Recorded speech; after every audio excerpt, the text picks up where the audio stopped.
years left in him, but he's got to train properly. You know, it's all right saying these people can't fight. They all can fight. Anybody what's prepared to get in that ring and climb up that ladder and train for months on end and devote the life.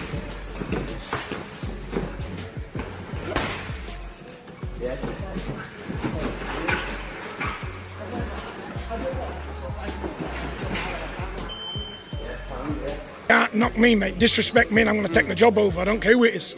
You disrespect me and I'm taking the job over. And nobody can stop me. Because I got a right to be there because I'm his father. I'm not some...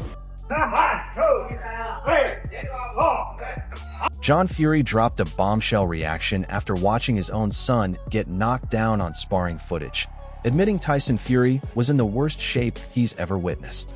John Fury didn't hold back, calling his son a disgrace for wasting talent, and warned this embarrassing footage might force Tyson Fury to pull out of the Mariusz Wach fight entirely.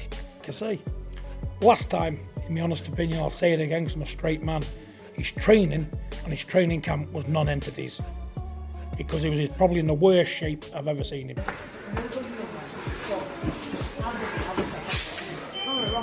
John Fury confirmed the panic spreading through camp, revealing people are terrified of losing their jobs just for telling the truth about Tyson Fury's condition.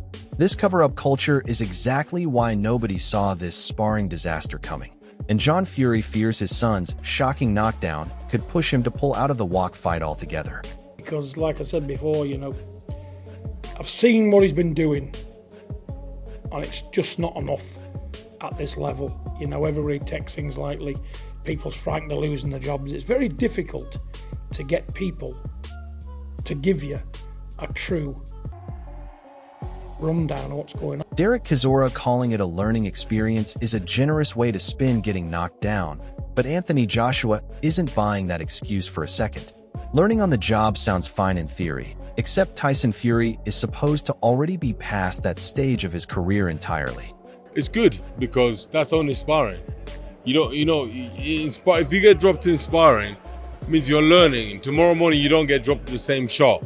So him getting dropped in sparring, that means he's learning on the job. So it's okay. Okay. Tony Bellew delivered a harsh truth, admitting Tyson Fury's window as a genuine force in the heavyweight division has completely closed and passed him by. This sparring disaster only proves Tony Bellew right, and John Fury's own disgusted reaction shows even family can't hide from how badly this decline has progressed lately.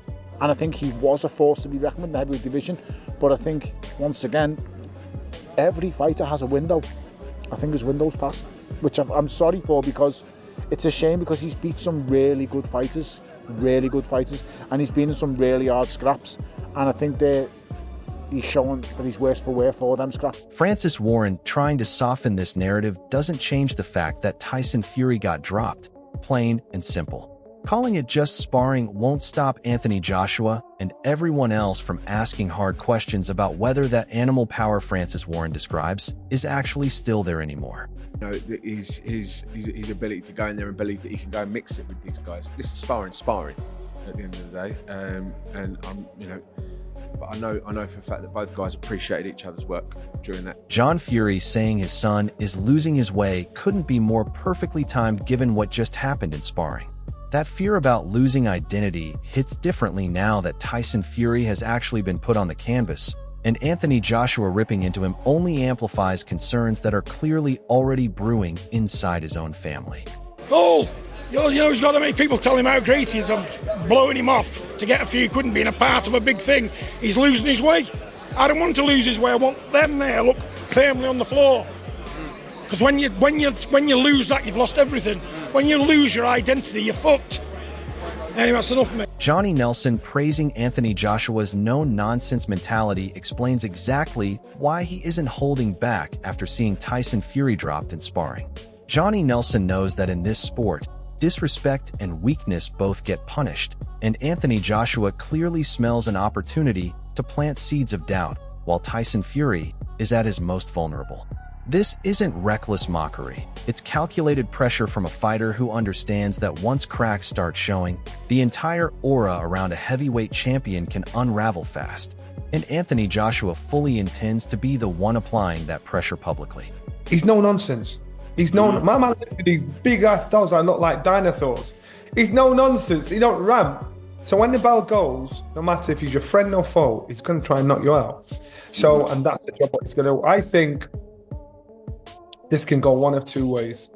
One, it'll be a hard night win. Duke McKenzie suggesting sparring partners are told to go easy makes this even more embarrassing for Tyson Fury if true.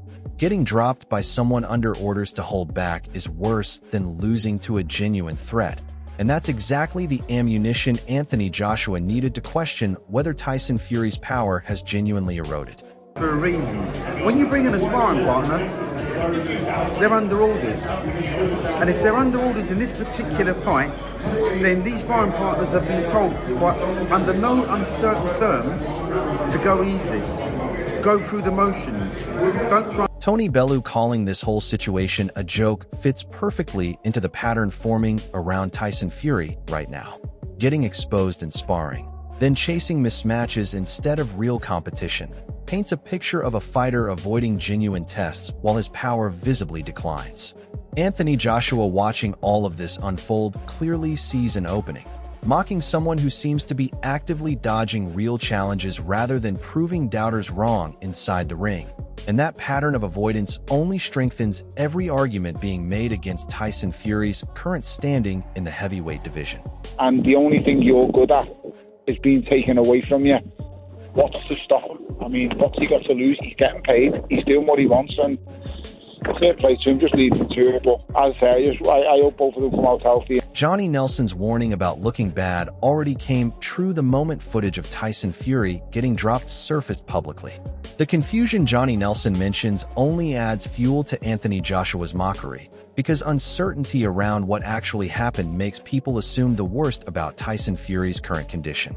Letting flack die down becomes nearly impossible when a rival is actively amplifying the story. And that's exactly the position Tyson Fury finds himself in now, defending his reputation instead of controlling the narrative himself. Now that's like 46 years old. I think he's 133. Out of those 33, he's stopped 20. He's lost... I think he's been stopped 8 or 10 times, I can't remember. But what I'm saying is, so there's no threat there. There should be no threat there. And this is how they're looking at it. They're going to take the flack. They're going to take the criticism, Tyson Fury's camp, for picking this opponent. He just wants to get out. So this isn't about the opponent. This is about Tyson Fury just getting out there, getting a bit of a sweat on, trying to steal a bit of thunder from AJ's performance the day after. Carl Froch admitting he's sick of the constant attention seeking adds another layer to this story unfolding around Tyson Fury.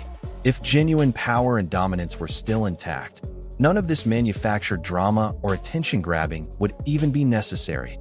And Anthony Joshua clearly senses that same desperation, choosing this exact moment after the sparring incident to twist the knife publicly while Tyson Fury looks weaker than he has in years. 72 words. He is trying to get attention, he's trying to stay in the limelight and keep in the public eye, or is he trying to do it as a negotiating ploy, so when he's retired it's going to cost a bit more money to get him out of retirement? But either way, if I'm totally honest, I'm getting fucking sick of it. I'm really... John Fury's own admission that his son isn't Tarzan anymore is the harshest confirmation possible of everything Anthony Joshua has been implying. Hearing directly from his father that Tyson Fury has been finished since those Deontay Wilder wars removes any doubt about why he got dropped in sparring. This isn't outside noise or rival propaganda. It's blood family openly stating that the physical tools simply aren't there like they used to be. And once that admission is public, Anthony Joshua's mockery stops looking like disrespect and starts looking like plain, honest observation everyone can now see clearly for themselves. Strong man, as you can see. Tyson's an elite boxer, but what's he got left? I don't know. Tyson's not a stupid man. He knows where he's at. He feels good in training, but in training is one thing, in the ring. This gentle, charitable message from Tyson Fury feels almost like a deflection technique right after getting exposed in sparring. Talking about Thailand and charity work is admirable, but it conveniently shifts attention away from serious questions about his declining physical condition. Anthony Joshua isn't interested in these feel-good stories. He's focused entirely on the fact that a heavyweight of Tyson Fury's stature just got put down by a training partner, and no amount of charitable talk changes that uncomfortable reality sitting right in front of everyone. Hi guys, I thought I'd take this opportunity to just say a little word about Thailand really. Very special place to me. I came here a few years ago. I fell in love with training here with the heat and everything, waking up every day, stunning. It's also a place where Christians, Muslims and Buddhists all live together in harmony. Unbelievable. Very, very beautiful place. Very, very thankful that I'm able to fight here and raise money for the Father Ray Foundation. A very, very good cause, and I hope everyone can dig deep and give as much as they can, or as little as they can, and let's try and raise some money for a very, very good cause.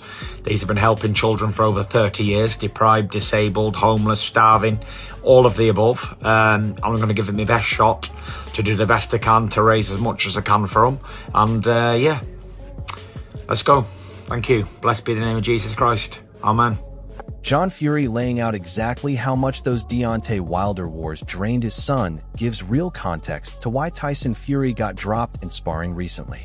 Going down 4 times in that trilogy clearly took something away permanently, according to his own father, and that tank simply never refills once it's emptied at that level of competition. Anthony Joshua mocking him now isn't baseless cruelty. It's pointing directly at a decline that even Tyson Fury's own family openly acknowledges happened after those brutal, history-making battles finally caught up with him physically and mentally. Was a formidable man. But when you fight one of the hardest punchers in boxing history 3 times, it takes something out of you. Of course it does, yeah. You takes it out, it never gets replaced. Yeah. You can never fill that tank up like you had it before. And every shot he took, don't forget in the last fight he went down 4 times, cannons of shots. He fought his heart out, he went to the well, he gave his all to get that knockout. One of the greatest trilogies we've ever had. And when he got that knockout, Tyson had nothing left after that.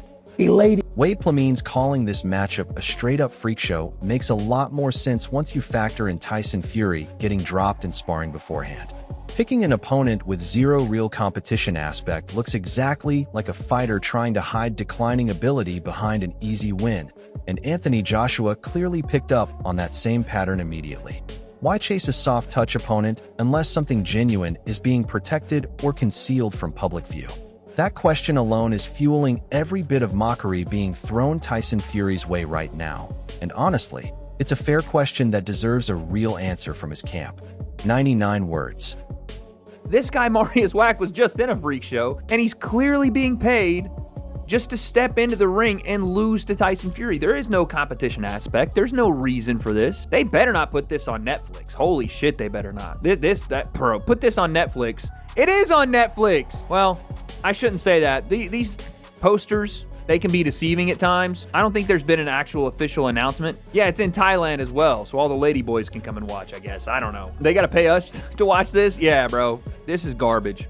This is garbage. If this goes longer than a round or 2, this is absolute garbage. Johnny Nelson's warning about looking bad already came true the moment footage of Tyson Fury getting dropped surfaced publicly.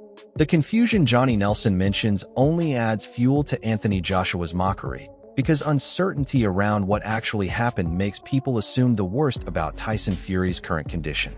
Letting flack die down becomes nearly impossible when a rival is actively amplifying the story.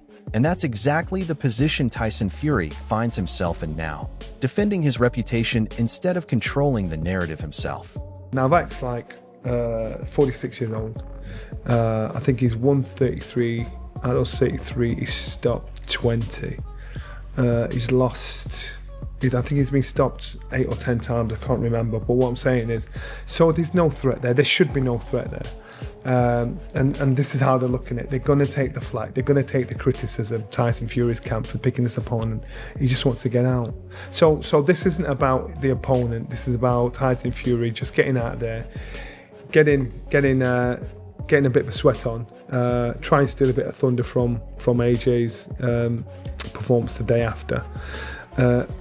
Everything circles back to one central point. Tyson Fury got dropped in sparring, and that single moment has completely reframed how the entire boxing world is discussing his career going forward. Anthony Joshua ripping into him publicly isn't just rivalry talk. It's a calculated response to visible cracks that respected voices across the sport, including his own family, have already acknowledged exist. Whether it's fading power, accumulated damage from brutal wars, or simply father time catching up, the consensus is becoming impossible to ignore. Tyson Fury now has to answer these questions inside the ring rather than deflecting with charity talk or easy matchups, because Anthony Joshua has made sure this conversation isn't going away quietly anytime soon.